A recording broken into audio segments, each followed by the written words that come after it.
Lahat ng lihim ay gustong lumabas. Umakyat ang paa, pababa ang anino. Doon ko narinig ang munting tawa.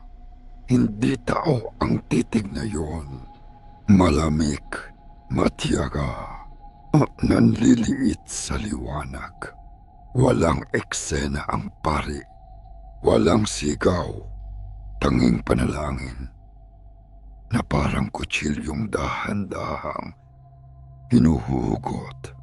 Sa bawat butil, may mukhang nakasulyap pabalik.